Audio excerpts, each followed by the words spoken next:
Hi, and greetings to everyone here on Thrones of Knowledge. I hope you are doing well, and that goodness surrounds all our viewers. Today we dive into an ancient chapter of world history, a civilization that stood as a bridge between East and West, the Sogdians. The Sogdians were an Iranian people living in a region that corresponds to present-day Uzbekistan, Tajikistan, southern Kazakhstan, and parts of Kyrgyzstan. Their homeland, known as Sogdiana, was centered on cities like Samarkand, Bukhara, and Panjikent. It was not just their location, but their role in global exchange that made them significant. They became famous as traders, diplomats, and cultural mediators on the legendary Silk Road. The rise of the Sogdians dates back to the Achaemenid Persian Empire around the 6th century BC. At that time, Sogdiana was a province under Persian rule. Later, the arrival of Alexander the Great in the 4th century BCE changed the political structure of the region. Hellenistic influence merged, with older Iranian traditions laying the ground for a unique identity. By the 4th and 5th centuries CE, the Sogdians had mastered the art of long-distance trade. They dealt in silk, precious stones, glassware, metals, paper, and even exotic goods, such as spices from India and furs from the northern steppes. But their most valuable role was not the goods themselves. It was the cultural exchange they facilitated between civilizations. Before we move to our today, I want to say that this channel is user-friendly, no offensive content, no misinformation. We explain things with respect, curiosity, and authenticity. The Sogdians were not only merchants, they were carriers of religion, language, and art. Wherever they traveled, they left traces of their culture. For example, inscriptions in the Sogdian language have been found in faraway places like Mongolia and China. Buddhism, Zoroastrianism, Manichaeism, and later Christianity and Islam all found pathways through Sogdian traders. Their multicultural spirit was one of their strongest characteristics. In art and daily life, the Sogdians loved vivid murals and storytelling. At Panjikent, archaeologists uncovered painted walls showing heroes, festivals and myths, scenes of both joy and spirituality. These murals are a window into their worldview, a reflection of how trade and belief shaped their daily rhythm. When we continue exploring the Sogdians, we cannot ignore their role in shaping the Silk Road economy. Unlike many other ancient peoples, the Sogdians were not limited to their homeland. They built communities abroad, sometimes thousands of kilometers away, in China, India, and even deep into Central Asia. Historians often describe them as the Silk Road middlemen. This does not mean they were merely carriers. They organized entire caravans, negotiated with kings, and acted as translators and cultural advisors between very different empires. In Tang dynasty China, Sogdian merchants became so influential that they were appointed as official envoys. A unique point about them is their system of trust and contracts. Long before modern banking, the Sogdians created family networks stretching across Asia. A merchant in Samarkand could send goods to a cousin in Dunhuang, and that cousin would sell them on his behalf. This network allowed the Sogdians to handle large trade operations without losing wealth to theft or corruption. Religion also played a role in their identity. Sogdians are remarkable because they practiced religious tolerance. In one family, you might find followers of Zoroastrian fire worship, alongside relatives influenced by Buddhism. Later, Christianity reached them through Nestorian missionaries, and Islam gradually became dominant after the Arab conquests in the 8th century. This openness made them trusted partners to different rulers and cultures. Archaeological findings in Panjikent give us detailed glimpses of their life.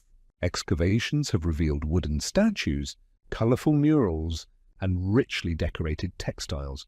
One mural shows banquets with music, where nobles enjoyed entertainment from dancers and musicians. Another shows hunting scenes, a reminder that nobility across Eurasia shared similar traditions. The Sogdian language itself is an important legacy. It was written in an adapted Aramaic script, and it became a lingua franca for trade along the Silk Road. Even documents found in Western China were written in Sogdian. It shows how powerful language can be when it connects empires and markets. A lesser-known but fascinating detail is their use of contracts written on wood. These contracts, found in remote desert sites, record deals about loans, marriages, and commercial transactions. They show us not just the grandeur of trade, but also everyday legal matters that defined community life. The combination of economic power, cultural openness, and artistic creativity made the Sogdians stand out. They were not an empire in the traditional sense, with armies and kings. Instead, they were a civilization held together by culture and commerce, a true network across Eurasia. As centuries passed, the influence of the Sogdians did not remain limited to trade alone. They played an essential role in shaping cultural and artistic exchanges between East and West. Wherever they settled, they brought their art, music, and traditions with them and blended these with local customs.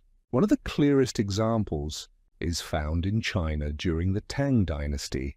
Sogdian musicians and dancers became a favorite attraction at imperial courts. Chinese records mention that their instruments, like the lute, which originated in Central Asia, became central to Chinese music. Their dances, performed with energetic spins and expressive gestures, influenced Tang entertainment culture deeply, even in religious iconography.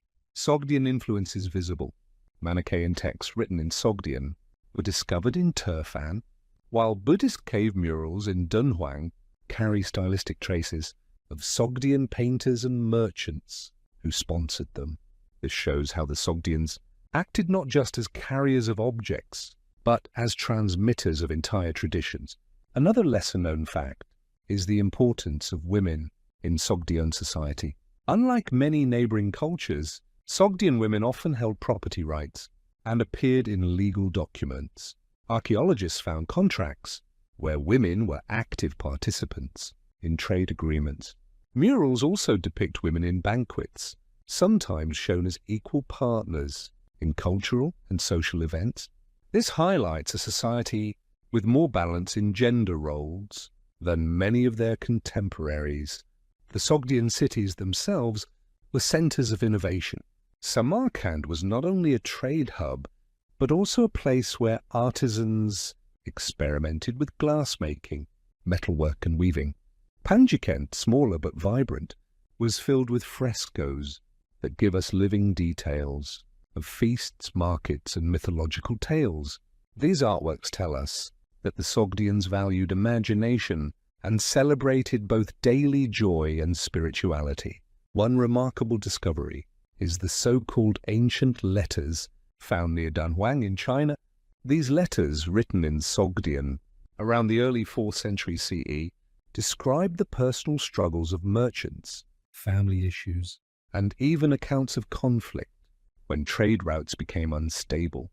They are among the oldest surviving examples of written communication on the Silk Road.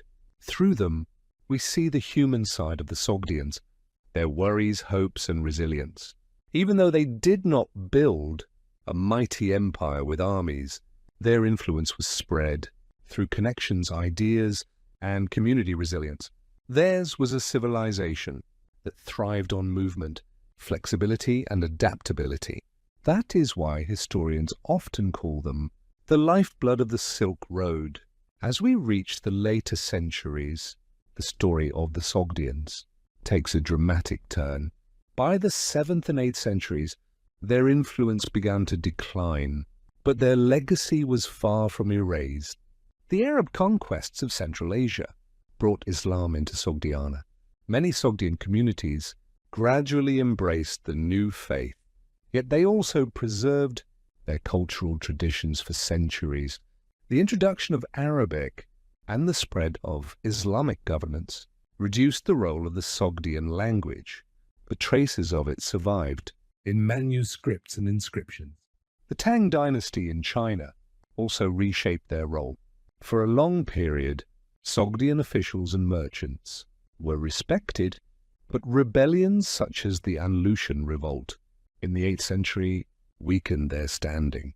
As Chinese authorities restricted foreign merchant activity, the once thriving Sogdian networks faced increasing pressure. Yet decline does not mean disappearance. The knowledge and connections that the Sogdians built were absorbed by later powers.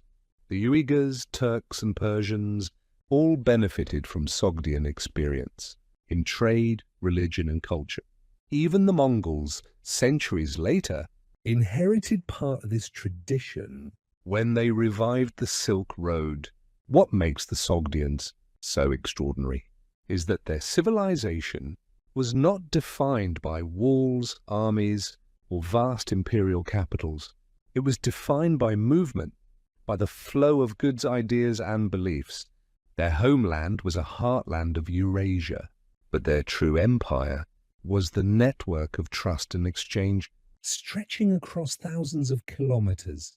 Today, archaeologists and historians continue to uncover details of their world. Excavations in Panjikent, studies of Sogdian letters in Dunhuang, and research on inscriptions in China are giving us clearer pictures of their daily lives and struggles.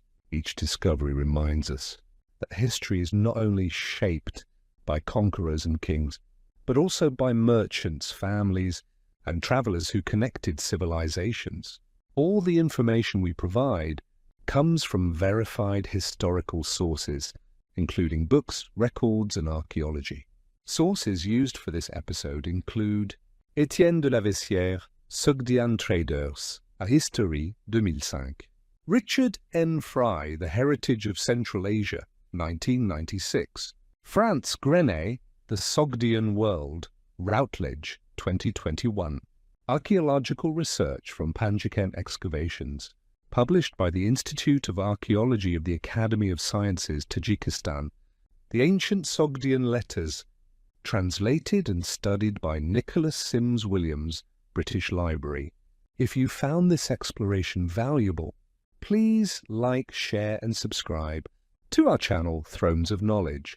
Do not forget to press the bell icon to get notified on time.